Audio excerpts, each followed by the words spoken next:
ਬਾਈ ਨੇ। ਵਾਹਿਗੁਰੂ ਵਾਹਿਗੁਰੂ ਸੱਚੇ ਪਾਤਸ਼ਾਹ ਦੀ ਕਿਰਪਾ ਵਾਹਿਗੁਰੂ ਦੀ। ਠੰਡਾ ਮਿੱਠਾ ਜਲ ਛਕ ਕੇ ਜਾਓ ਵੀਰ ਜੀ ਭਰਾ ਜੀ, ਠੰਡਾ ਮਿੱਠਾ ਜਲ ਬਾਬੇ ਨਾਨਕ ਦੀ ਫੀਲ ਲਈ ਆ, ਬਾਬੇ ਨਾਨਕ ਵਾਲੀ ਠੰਡਾ ਮਿੱਠਾ ਜਲ ਛਕ ਕੇ।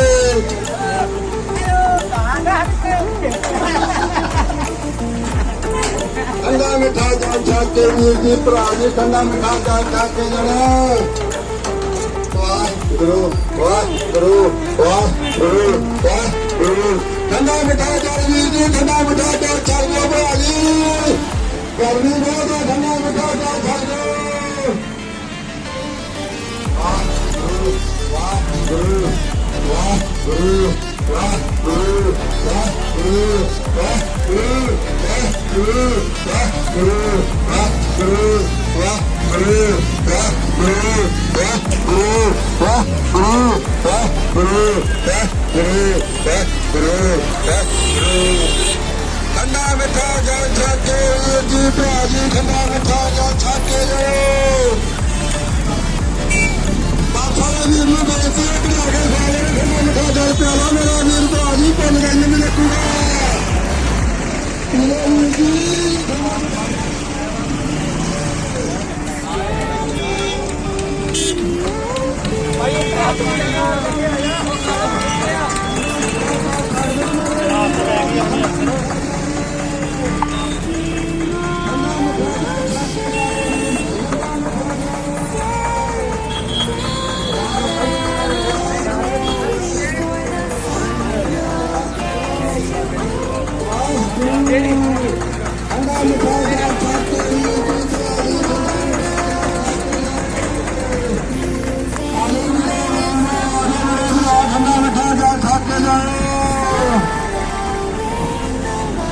ਬਿਨਾਂ ਭਰਾ ਨੂੰ ਬੇਨਤੀ ਹੈ ਠੰਡਾ ਮਿੱਠਾ ਜਲ ਛਕ ਦਿਓ।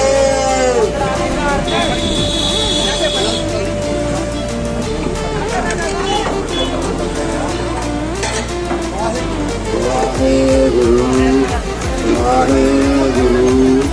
ਵਾਹਿਗੁਰੂ ਵਾਹਿਗੁਰੂ ਵਾਹਿਗੁਰੂ ਵਾਹਿਗੁਰੂ।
बाबा दो पानी के अंदर बोलो गुरु करू करना भाई बाबे ने सुन ली करू करपा यार करी जाना सच्चे पातशाह कृपा करी जा कोई नहीं खुदना पापा कहने लगे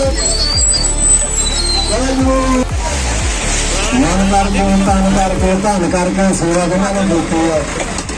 सारे सिंह बहुत बहुत बड़ा धन्यवाद है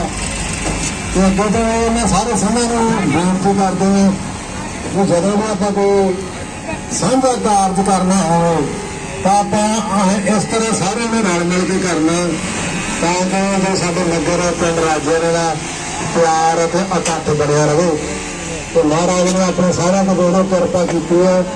तुम सारे जाने मन करके आए थे तो पातशाह कहते जब आप किसी काम में मन करके करते हैं तो अकाल पुरख के